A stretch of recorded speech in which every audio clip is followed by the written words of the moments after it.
오늘은 모든 말씀을 앞에 띄워드립니다. 그래서 같이 읽으면 좋겠습니다. 요한복음 3장 16절의 말씀이에요. 다 같이 한번 읽어보겠습니다. 시작. 하나님께서 세상을 이처럼 사랑하셔서 외아들을 주셨으니 이는 그를 믿는 사람마다 멸망하지 않고 영생을 얻게 하려는 것이다. 아멘. 제가 기도 한번 드리고 말씀 나눕니다. 익숙치 않으신 분들 계실 텐데요. 눈을 감으시고 함께 기도 드리시고 다 마치면 아멘 하면 됩니다. 제가 기도합니다. 존귀하신 주님, 우리가 사랑하는 주님, 오늘 추수감사주일을 맞이하여 많은 분들이 함께 예배를 드리게 하시니 감사드립니다. 이 시간 우리가 주님의 말씀 앞에 서기 원합니다. 성령께서 임하시고 모든 분들에게 부드러운 마음과 듣는 귀를 주셔서 말씀과 생명의 씨앗이 마음에 심겨지고 그래서 하나님을 알게 되고 예수 그리스도 안에 있는 영원한 생명을 소유하게 하옵소서. 예수님 이름으로 기도드립니다. 아멘. 가을은 추수의 계절이죠. 오늘은 교회 절기상으로 추수감사주일이라고 합니다. 원래 농경 문화를 배경으로 하고 있었던 기독교 전통 가운데에서 한 해 동안 수고하고 땀 흘렸던 그 결실을 다 수확을 한 이후에 하나님께 감사드리는 그런 주일입니다.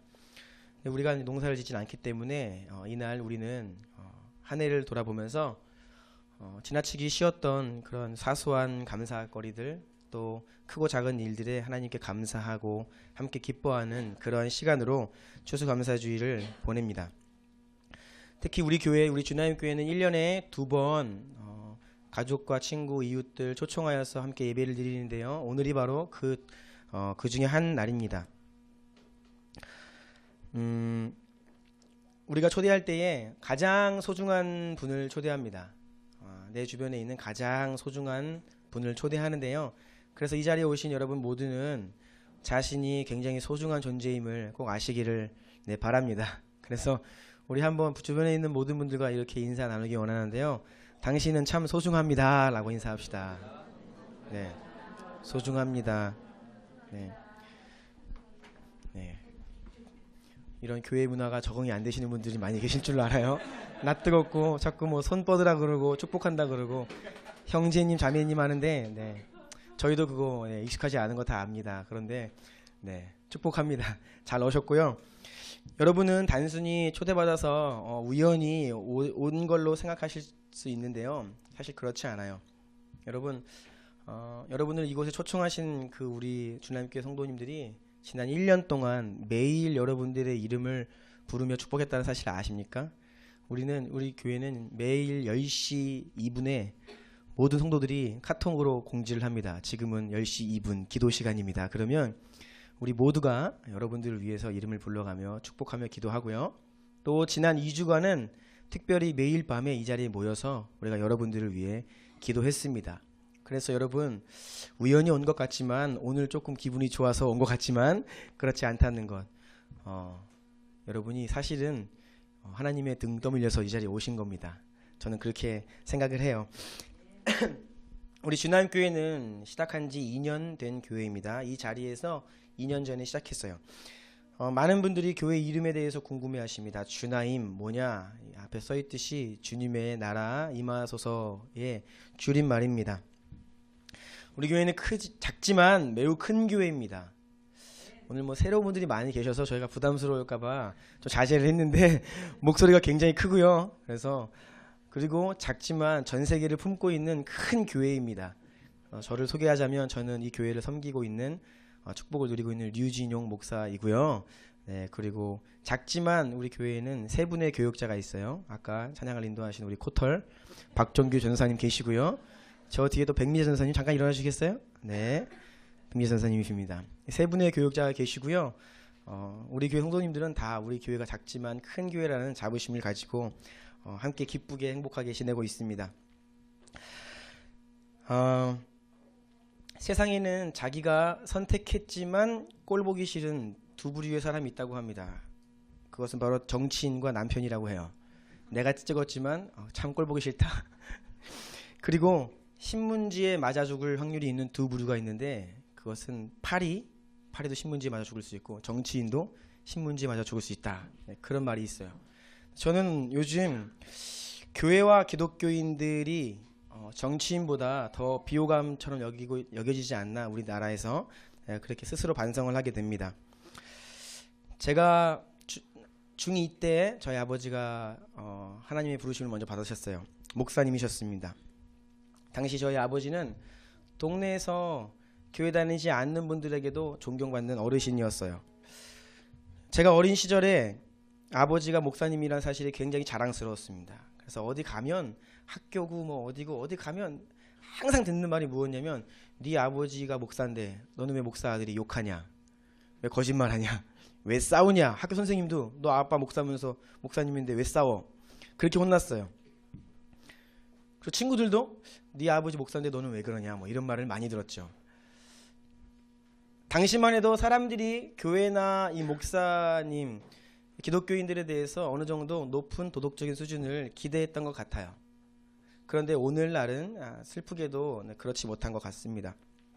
그래서 이 가운데 우리 교회에 몇 번 오신 분도 많이 계시고 처음 오신 분도 계신데, 여러분 가운데는 분명히 이 교회라는 곳에 와서 자리에 앉아 있는 것 자체가 불편한 분도 계실 수 있고, 또 목사라는 사람이 하는 말 듣는 거 좀 거북한 분들도 계실 수 있습니다.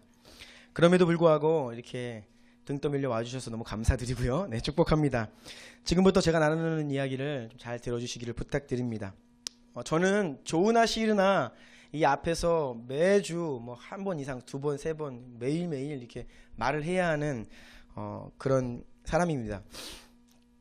그래서 어디 가든지 누군가가 앞에 서서 이야기하면 동병상련을 겪어요. 그래서 저 사람 굉장히 지금 힘들 수 있다, 그래서 잘 들어드립니다. 지난주에 민방위 훈련 갔습니다. 안보 강의를 하는데, 여러분 아시죠? 예비군 민방위 가면 분위기 안 가보셔도 아시죠? 일단 잡니다, 다. 이번에 갔더니 코 골면서 자더라고요. 그런데 이제 저와 이제 박종희 전사님 직업병입니다. 우린 들어야 됩니다. 앞에 있는 분들 들어요. 그래서 우리가 잘 들었는데, 남들은 어땠는지 모르겠지만 우리 두 사람은 막 감탄사를 연발했어요. 저분은 정말 명강사다. 왜냐하면 청중이 다 자는데요, 눈 하나 깜짝 안 하고 끝까지 그 강의를 마십니다. 정말로 모두가 잘 듣고 있는 것처럼 강연을 해요. 그래서 저분은 정말 멘탈 갑이라고 인정을 했어요. 그런데 여러분, 저는 이렇게 멘탈이 강하지 못해요. 저는 이렇게 설교할 때 우리 교회 성도님들이 한 분, 두 분 졸면요, 앞에서 막 말립니다. 그래서 제가 부탁드리기를, 여러분 잘 들어주시기를 부탁드리면서 시작하도록 하겠습니다. 여러분, 흔히 기독교인들은 교회에 다니는 사람들이다 라고 생각할 수 있지만, 엄밀히 말하자면 그것은 아닙니다. 교회 다니지만 진짜 기독교인이 아닌 분들이 많이 계세요.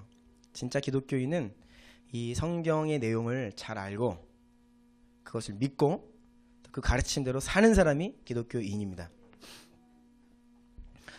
성경은 인간이 스스로 풀 수 없는, 해결할 수 없는 어떤 난제에 대해서 굉장히 명백한 주장을 해요.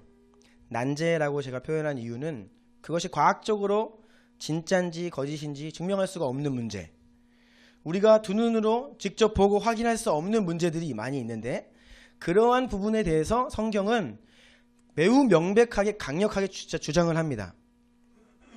그래서 성경 앞에서 그것을 동의하든지 아니면 아니라고 거부하든지 이렇게 두 가지 반응을 할 수가 있지, 어정쩡한 반응을 할 수가 없어요. 왜냐하면 너무나 명백하게 성경이 강력히 주장을 하기 때문입니다.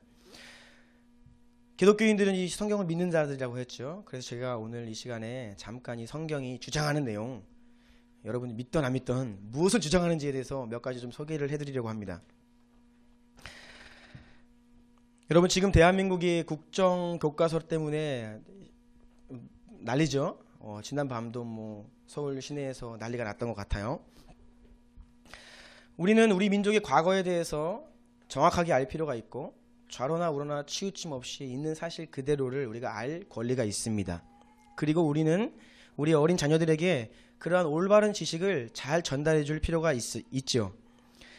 역사를 잊은 민족에게는 미래가 없다라는 말도 있습니다. 그래서 이 역사, 과거를 아는 것은 참 중요한데요, 하나님께서도 잊지 말아야 할 것들, 반드시 기억해야 할 지난 일들에 대해서 기록으로 우리에게 남겨주신 것이 바로 성경입니다. 이 성경은 세상에서 가장 오래된 책들 중에 하나고요. 역사상 가장 많이 인쇄된 책입니다. 지금 가장 많은 나라 언어로 번역되어 있고 또 여전히 가장 많은 사람들이 읽고 있는 책이 바로 성경입니다.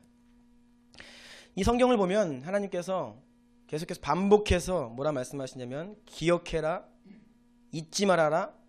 그래서 기록하고 자녀들에게 가르치고 자자손손 가르치고 온 세상 모든 사람에게 이것을 전해라 라고 성경 말씀에 기록하시면서 말씀하셨어요.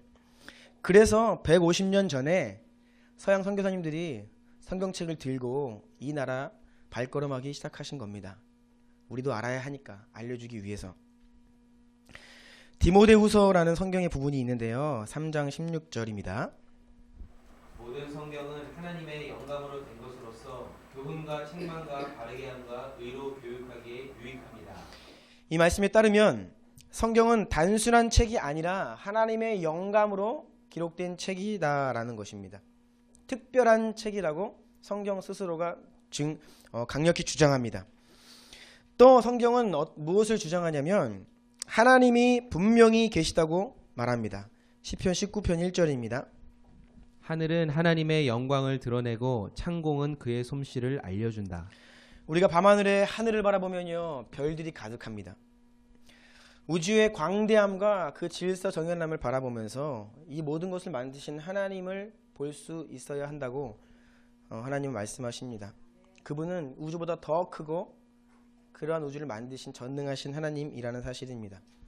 여러분 사실 우리가 이 지구라는 곳에 지구는 넓고 세계는 넓고 굉장히 커 보이죠. 하지만 우주 말하기 시작하면 지구는 온데간데 없습니다. 그리고 제가 어제 이 말씀을 준비하면서 우주 좀 바라보다가 정신 놓을 뻔했어요.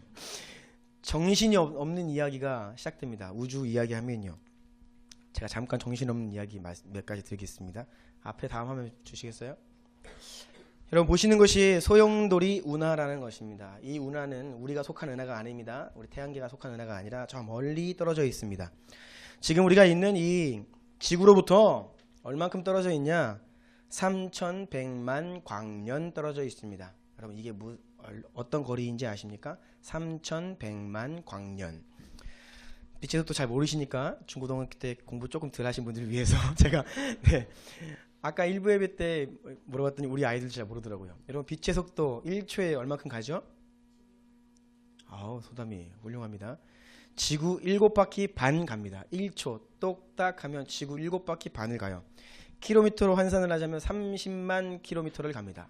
여러분 1초에 30만 킬로미터를 갑니다. 이렇게 빛의 속도로 1년을 가면 9조 4,200억 킬로미터를 갈 수 있습니다. 9조 4,200억 킬로미터. 그런데 이 속도로 3,100만 년을 가야 도달할 수 있는 것이 바로 이 소용돌이 운하입니다. 우리가 가지고 줄자 이거 웃기죠. 네. 킬로미터 단위 이거는 사라져 버려야 됩니다. 쓸 데가 없어요. 너무 먼 얘기니까 다음 화면. 그러면 우리가 가까이에 있는 거. 이게 바로 우리가 속한 은하입니다, 여러분. 저기 화살표에 보이는 저 점 하나가 태양입니다. 몇 천억 개의 별들로 구성된 우리 은하인데 저기 점 하나가 바로 태양계예요. 보이세요? 네, 잘 안 보여요. 그런데 저 태양이 얼마나 큰지 아십니까? 지금 볼 때는 점도 아니에요. 그런데 저 태양 어마어마하게 큽니다. 우리 눈에 매일 보인다고 태양 별거 아닌 것처럼 생각하시는 분들 굉장히 무식한 것입니다. 다음 페이지요. 여러분 이게 태양인데요. 태양의 지구의 크기를 실제 비율로 따지면요. 저기 보이세요? 지구? 점? 우리가 살고 있는 지구가 저만합니다. 그리고 태양이 이만해요. 부피가 지구의 100만 배입니다. 지구가 100만 개 모여야 태양 하나만큼 크기가 될 수 있어요. 그러니까 어마어마한 차이죠. 그런데 우주에 태양 말고도 별이 너무 많잖아요. 근데 지금까지 발견된 별들 가운데 정말 큰 별이 하나 있습니다. 캐니스 메이저리스라는 별인데요.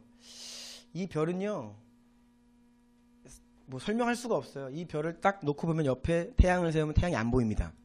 저 왼쪽 아래 안 보이죠? 그거를 쫙 확대하면 확대해도 점이에요.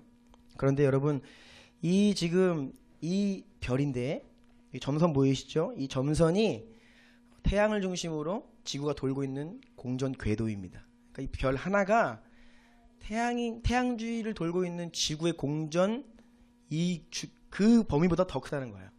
그러니까 이 별 하나가 딱 있으면 우리 태양계의 한 절반이 꽉 차요. 제가 단위 환산을 해보니까 지구를 골프공 하나다라고 이야기하면 저 별은 에베레스트 산입니다. 그런데 우주에는 이런 별들이 아직도 너무나 많아서 끝을 알 수 없게 계속 발견되고 있고요. 더 큰 별도 있어요. 아마 모르겠어요. 제가 이거 2년 전에 제가 조사했던 자료였으니까 아마 지금 더 큰 별 발견했는지 모르겠습니다. 정신 없을 겁니다. 네. 여러분, 성경은 밤하늘 우주를 바라보면서 하나님의 영광 볼 수 있다, 하나님의 솜씨를 볼 수 있다라고 주장합니다. 시편 103편 14절입니다. 주님께서는 우리가 어떻게 창조되었음을 알고 계시기 때문이며 우리가 한갓 티끌임을 알고 계시기 때문이다. 티끌, 인간은 먼지 같은 존재라고 하나님 말씀하세요. 그런데 우리가 정말 먼지 같은 존재입니다. 그럼에도 우리 인간들 많이 교만합니다. 다 안다고 여기고요. 내가 아는 것이 전부인 것처럼 살아갑니다. 여러분, 우리 눈에 보이는 것이 전부가 아닙니다. 우리는 정말로 우리의 용량으로는 감당할 수 없는 어떤 그러한 것들이 너무나도 우리 주변에 많이 있습니다. 그래서 성경은 인간들은 겸손해야 한다라고 이야기합니다. 계속해서 성경이 주장하는 내용들 몇 가지 더 말씀드리는데요. 성경은 세상에 분명한 시작과 끝이 있다라고 주장합니다. 창세기 1장 1절. 태초에 하나님이 천지를 창조하셨다. 네, 하나님께서 창조로 말미암아 이 세상이 시작되었다. 분명한 시작이 있다라는 것이죠. 그리고 또한 분명한 끝이 있다고 말합니다. 마태복음 24장입니다. 이 하늘나라의 복음이 온 세상에 전파되어서 모든 민족에게 증언될 것이다. 그때야 끝이 올 것이다. 네, 분명히 끝이 있고 그 끝이 오고 있다라고 성경은 주장을 합니다. 자, 계속해서 제 말씀 드리는 것이 아니라 우리가 믿고 있는 성경에서 뭐라고 이야기하고 있는지를 여러분에게 전달해 드리고 있습니다. 그리고 성경은요, 모든 사람이 죽는데 죽음 이후에는 심판이 있고 천국과 지옥이 있다라고 말합니다. 히브리서 9장입니다. 사람이 한번 죽는 것은 정해진 일이요 그 뒤에는 심판이 있습니다. 여러분, 심판 그리고 천국과 지옥 이런 말 하는 것은 저에게 큰 부담입니다. 저도 이런 말 하면 굉장히 불편합니다. 하기가 싫어요. 유쾌한 일이 전혀 아니기 때문입니다. 특별히 여러분, 성경 말씀이 묘사하고 있는 지옥, 너무나 아무도 가지 말아야 할 무시무시한 곳입니다. 당연히 이 말을 하는 저도 불편하고 듣는 여러분들도 불편하죠. 그런데 성경은 이렇게 불편한 주장을 우리에게 하고 있기 때문에 우리는 그것을 한번 듣고 고민해 볼 필요가 있다는 것입니다. 여러분, 다시 한번 제가 말씀드리자면 이렇게 성경에서 지금 주장하고 있는 내용들은요, 우리가 과학적으로 증명해서 그것이 참이거나 거짓인 것을 증명할 수 없는 문제들입니다. 거짓인 것이 증명되면 안 믿으면 되는데 그것을 그렇게 논할 부분이 아니에요. 직접 볼 수도 없는 것이고요. 죽어야 알 수 있는, 그때야 비로소 확인할 수 있는, 네, 참일 수도 있고 거짓일 수도 있는데 우리 기독교는 이러한 성경의 주장을 믿는다라는 것이죠. 여러분, 근데 그럼에도 불구하고 증명할 수 없는 거라고 하면서 왜 믿으세요? 라고 저에게 질문을 할까봐 제가 미리 대답을 준비했습니다. 제가 성경을 믿고 있는 이유가 몇 가지 있는데요. 그 중에 세 가지만 소개해드리겠습니다. 첫 번째는 객관적인 경험입니다.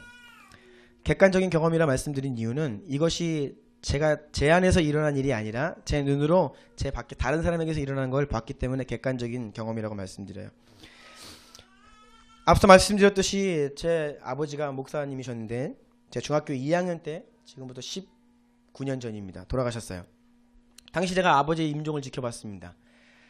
아버지의 임종을 지켜보면서 아버지께서 임종 직전까지 숨을 거두시는 그 순간까지 저에게 하셨던 말씀, 그리고 그 고통 가운데에서도 그 하나님을 향한 어떤 고백들을 제가 보면서 제 어린 나이에 강렬하게 제 머릿속 가운데 기록된 것이 하나는, 하나님은 정말 살아계신 분이다 라는 확신이었어요. 그래서 아버지의 그 임종을 지켜봤던 그 순간 때문에 저는 하나님은 정말 살아계시다라고 저는 그렇게 생각을 하면서 자라왔습니다. 그리고 아버지는 평생 일기를 쓰셨는데 돌아가시기 3일 그날까지도, 당일까지도 일기를 쓰셨어요. 그래서 임종을 앞둔 3일간의 그 일기를 보면 저는 정말 하나님은 살아계신 게 확실하다. 그렇지 않고서야 우리 아버지가 자기 생명보다 하나님을 더 가치 있게 여기고 그 죽음 앞에서도 흔들리지 않는 모습을 어찌 유지할 수 있었을까. 저는 그러한 경험으로 인해서 어린 시절부터 하나님이 살아계시다는 확고한 믿음이 있었습니다. 그런데 문제는 그 하나님이 우리 아버지의 하나님이었지 제 하나님은 아니었던 거예요. 그래서 분명하게 있는 거는 같은데 제가 그런 하나님을 볼 수도 없고 경험할 수도 없는 것이죠. 대학 시절에 방황을 많이 하면서 하나님께 기도를 하기 시작했습니다. 그러면 하나님, 우리 아버지가 그렇게 하나님을 잘 믿으셨는데 저는 이제 모르겠습니다. 만약에 살아계시면 저도 믿게 해주십시오.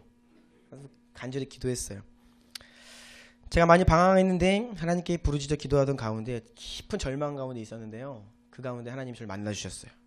그래서 제 안에 영적인 체험을 했습니다. 그래서 정말 이것이 우리 아버지가 믿던 하나님이고 그동안 이 많은 이들이 고백했던 하나님의 그 실제구나. 제 안에 어떤 그 영적인 체험으로 하여금 다시 한번 하나님을 부인하지 않고 믿을 수 있게 하는 계기가 바로 10년 전, 11년 전이었습니다. 그때 제 안에 그것이 경험되었습니다. 이것이 두 번째 이유고요. 세 번째 이유는 제가 그 이후로 지금까지 11년 동안 이제 성경을 열심히 읽고 공부를 했습니다. 여러분, 제가 생긴 거는 그렇게 생기지 않았지만 그래도 중고등학교 때 공부를 좀 했습니다. 그리고 제 스스로 보건대 제 이 이성 판단 능력이 평균 수준은 됩니다. 제 판단력과 이성을 가지고 11년 동안 제가 여러 차례 이 성경을 면밀하게 읽고 검토하고 공부하고요 했는데요. 제가 읽으면 읽을수록 이 성경은 참 귀한 책이라는 것을 제가 발견했습니다. 제 믿음이 흔들리는 것보다 읽으면 읽을수록 정말 그렇네. 정말 하나님은 계시구나. 그리고 이 성경을 가지고 안경으로 세상을 바라보고 나를 바라보니까 정말로 성경의 진단만큼 정확한 것이 없음을 저는 고백할 수밖에 없었어요. 때로 물론 큰 믿음이 요구되는 부분들이 있습니다. 모세 앞에서 홍해가 갈라졌다는 어떤 그런 죽은 예수님이 살아나셨은 그런 기적들, 물론 이런 부분에서는 큰 믿음이 필요하죠. 그런데 그때마다 아까 그 우주 앞에서 우리가 티끌과도 같은 존재라는 그 하나님 말씀 앞에 겸손한 마음으로 믿음의 눈을 가지고 바라보면 그것들이 다 믿겨지더라고요. 그래서 저는 제 아버지의 그런 임종을 바라봤고 또 저 개인적으로 하나님을 만나는 영적인 체험을 했고 또 제가 지난 11년 동안 열심히 공부해 본 바에 따르면 이 성경은 정말 하나님의 말씀이 맞다라고 저는 확신하게 되었습니다. 여러분은 어떠하십니까? 하나님이 계신 것을 알지 못하십니까? 신은 있는 건 알겠는데 그렇다고 그 신이 누군지 어떻게 알아? 이런 불가지론에 빠져 계신 분 계십니까?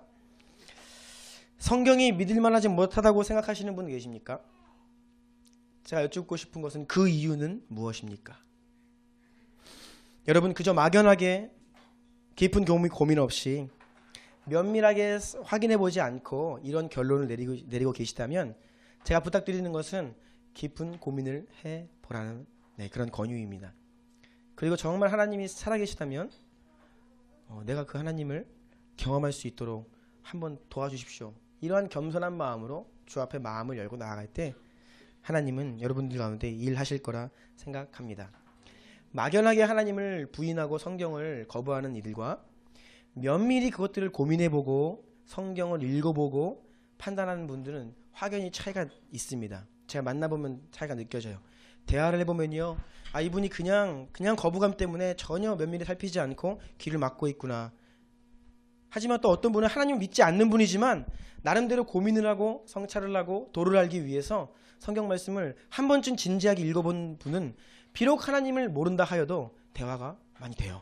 그래서 여러분, 저는 진지하게 여러분의 그 마음의 문제, 영혼의 문제, 죽음 이후의 것들, 이것들에 대해서 성경의 주장을 한번 잘 들으시고 진지한 고민을 해보시기를 부탁드립니다. 제가 조금만 더 성경이 말하고 있는 바에 대해서 여러분 말씀드리려고 합니다. 오늘 읽은 말씀 다시 한번 볼까요? 요한복음 3장 16절입니다. 읽어주십시오. 하나님께서 세상을 이처럼 사랑하셔서 외아들을 주셨으니 이는 그를 믿는 사람마다 멸망하지 않고 영생을 얻게 하려는 것이다. 아멘. 이것이 복음의 압축 말씀인데요. 특별히 여러분 밑줄 그어져 있는 멸망하지 않고라는 단어에 주목해 주시기를 바랍니다. 성경은 모든 사람이 죽음을 향해 달려가고 있고 이미 멸망의 길에 들어서 있다라고 전제를 하고 우리에게 말합니다. 뭐 좋은 길이 있고 나쁜 길이 있는 게 아니라 지금의 모습은 어떠하든 간에 모두가 죽음을 향해 달려가고 있고 멸망의 길로 가고 있다라고 그냥 간단하게 진단을 내립니다. 이어지는 말씀 베드로전서입니다. 읽어주십시오. 모든 육체는 풀과 같고 그 모든 영광은 풀의 꽃과 같다. 풀은 마르고 꽃은 떨어지되 주님의 말씀은 영원히 있다. 이것이 여러분에게 복음으로 전해진 말씀입니다. 아멘. 모든 사람은 풀과 같다는 것입니다. 그리고 모든 사람의 영광, 우리가 뭐 살다 보면요 좋은 일도 있고 영광스러운 일도 있습니다. 돈도 얻을 수 있고요, 지위도 얻을 수 있고 높은 자리에 올라갈 수도 있죠. 많은 것을 성취할 수도 있고요. 제가 지난주에 에베레스트라는 영화를 봤는데요, 그 에베레스트 꼭대기에 딱 올라가면 정말로 영광이 주어지더라고요. 뭐 지금은 너무나 많은 사람들이 올라가 있지만 사람들이 살면서 많이 노력하고 열심히 살며 각기 이런저런 영광을 얻습니다. 그런데 성경은 분명히 말하는 것, 모든 사람은 풀과 같다. 풀은 반드시 시듭니다. 시들지 않는 풀은 없죠. 그 모든 영광은 세상에 있는 모든 것은 유한하기 때문에 지금 아무리 찬란히 빛난다고 하여도 그것은 곧 떨어진다.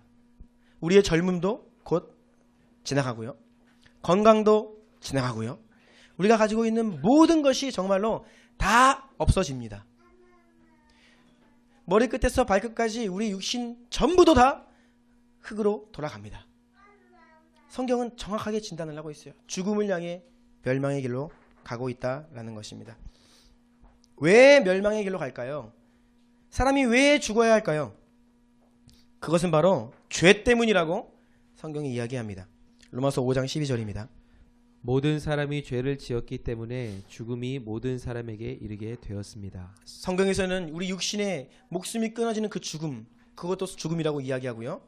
우리가 죄 때문에 영원히 멸망받아 하나님과 단절되는 그것도 죽음이라고 이야기합니다. 어쨌거나 이런 죽음이 우리에게 온 이유는 우리가 죄인이기 때문에, 타락해서 죄가 우리 안에 있기 때문에 그 멸망, 죽음이 다가왔다라고 진단하는 것입니다.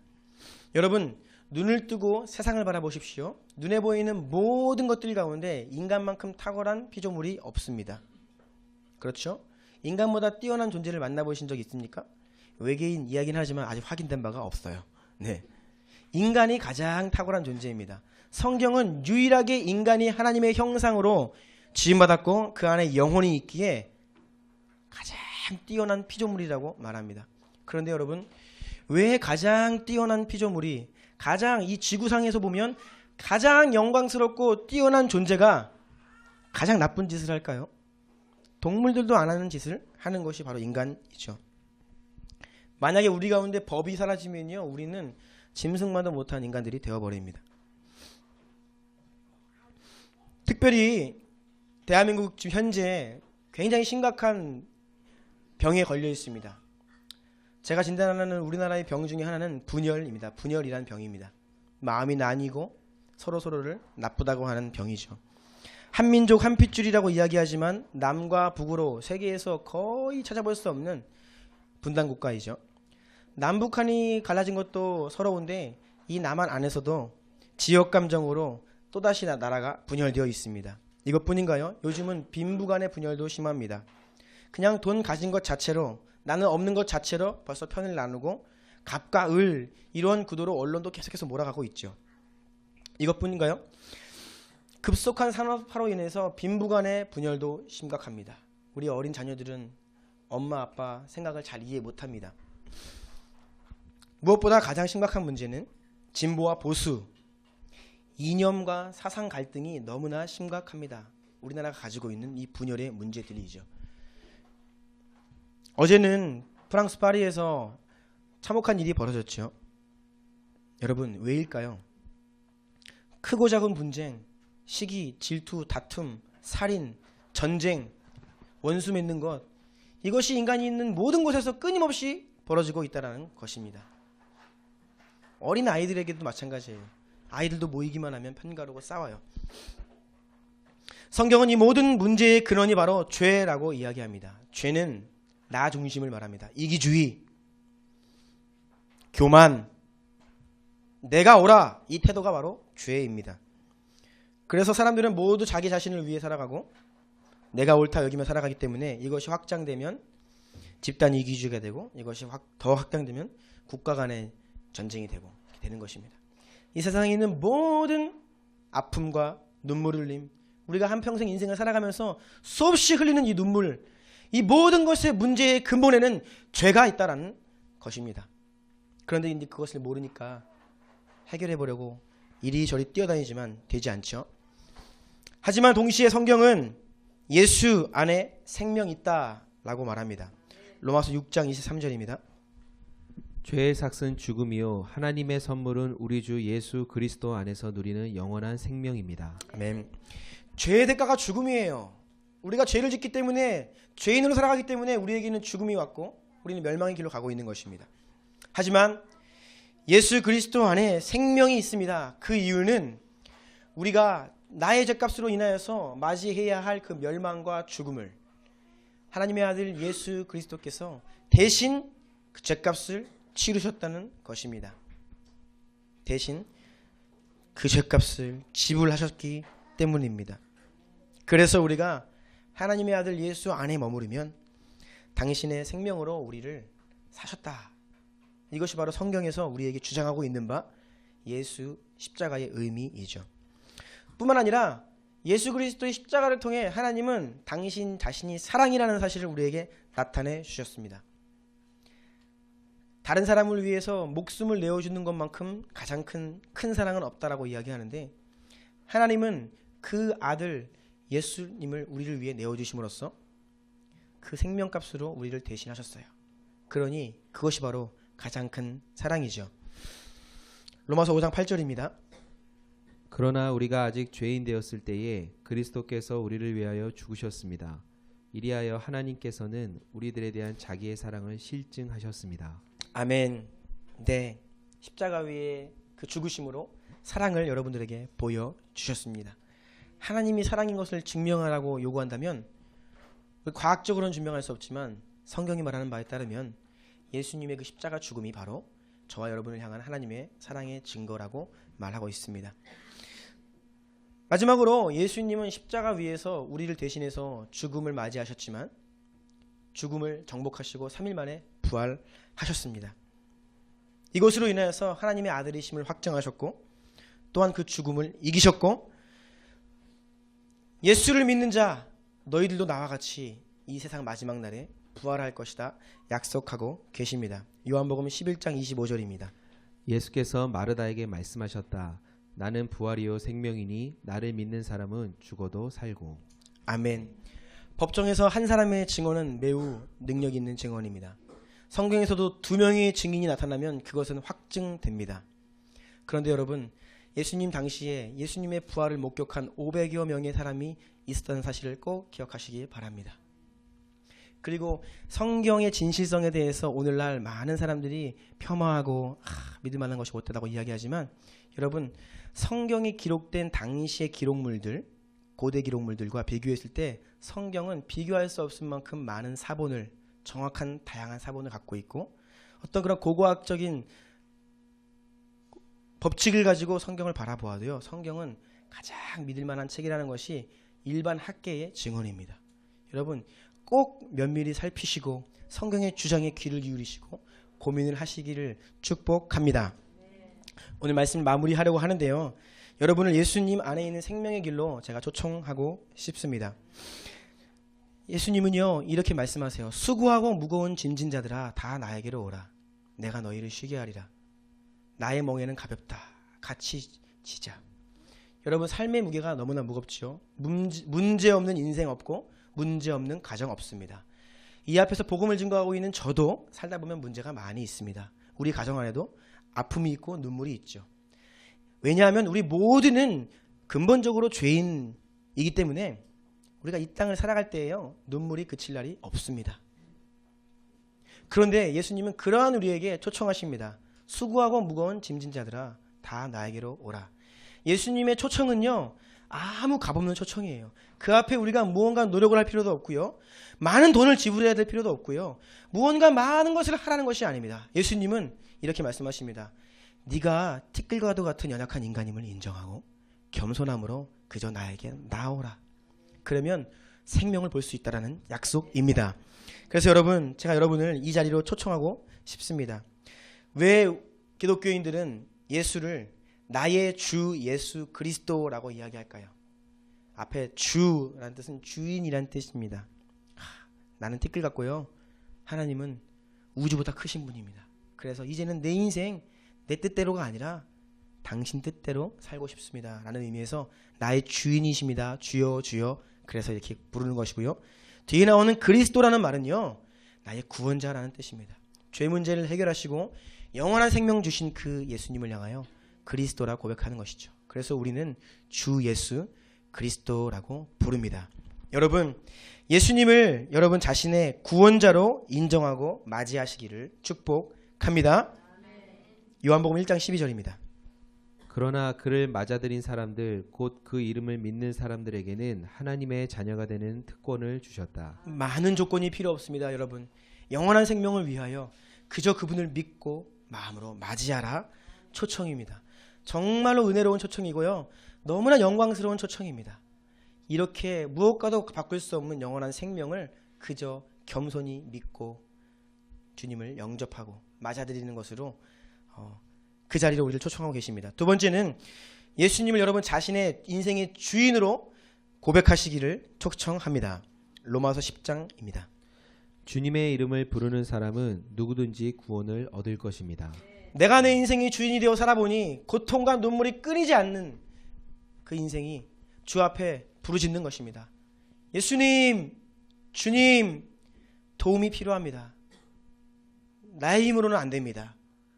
당신께서 나의 주인 되어 주세요. 이렇게 주여 예수님을 부르는 자에게는 그 영원한 생명을 주신다 약속하십니다. 이 두 가지 초청입니다. 바로 나의 주인, 나의 구원자. 다 같이 눈을 한번 감아 주시겠습니까? 여러분들 가운데 교회에 많이 오셨던 분도 계시고 또 복음을 여러 차례 들었던 분도 계십니다. 그런데요, 제가 여러분 오늘 이 시간 여러분을 이 구원의 길로 초청합니다. 다른 것이 필요한 것이 아니에요. 무언가를 내려놓을 필요도 없습니다. 그저 여러분 내가 티끌과 같은 존재라는 것을 인정하고 내가 알지 못하는 그 하나님의 광대하심 앞에 그저 엎드리고 내 마음 가운데 오시어 나의 주인, 나의 구원자 되어 주십시오. 이런 영광스러운 주님 초청 앞에 여러분 반응하시기를 초대합니다. 눈을 감으신 채로 제 기도를 잘 들으시고요. 이 기도가 여러분 스스로의 고백이기를 원하는 마음으로 함께 마음으로 따라와 주시고 제가 예수님의 이름으로 기도합니다 하면 아멘 해주시길 부탁드립니다. 이 아멘은 정말 그렇게 되기를 원합니다 라는 뜻이에요. 아멘. 주님 감사합니다. 오늘 많은 분들이 함께 예배 드리게 하셔서 감사합니다. 우연히 온 것 같지만 눈에 보이지 않은 영적인 세계에서는 하나님이 이들의 발걸음을 이곳으로 인도하셨습니다. 가족의 강요 때문에, 부탁 때문에, 마지못해 여러 가지 이유로 나와왔지만 그럼에도 그 모든 일들 가운데 하나님의 섭리가 있음을 믿습니다. 주님, 이 자리에 앉아있는 너무나 존귀한, 너무나 가치 있는 사랑스러운 하나님의 형상, 형제 자매들, 모든 영혼들을 주님의 이름으로 축복합니다. 이들의 마음이 예수님을 맞이하게 하옵소서. 우리 모두가 예수님을 나의 주인으로, 나의 구원자로 맞이합니다. 이제는 우리의 인생의 주인 되어 주시어 더 좋은 길, 그 길로 우리를 인도하시고 우리의 구원자 되어 주시어 지옥이 아닌 천국으로, 심판대 앞에서 하나님의 아들이라 일컬음 받는 저희 모두가 되게 하여 주옵소서. 믿기지 않은 것들, 아직 의심이 생기는 것들, 또 거부감들, 주님 이 모든 일들 가운데 진지하게 고민하기 원하고 고민하는 중에 주님께서 빛으로 임하시어 진리를 알게 하여 주옵소서. 이 시간 제가 이분들에게 용서를 구합니다. 오늘날 수많은 교회가 있고 수많은 목사들이 있지만 저를 비롯하여, 우리 교회를 비롯하여 너무나 많은 기독교인들이 교회가 하나님의 뜻대로 행하지 아니하여서 너무나 많은 분들의 마음에 상처를 주고 그들의 마음이 하나님을 거부하게 만들었습니다. 주님, 우리의 죄를 용서하여 주옵소서. 우리 모두는 동일한 죄인이오니 주께서 예수님 그 보배로운 피로 덮어주시고 영원한 생명, 의의 길로 인도하옵소서. 예수님 이름으로 기도드립니다. 아멘. 아멘.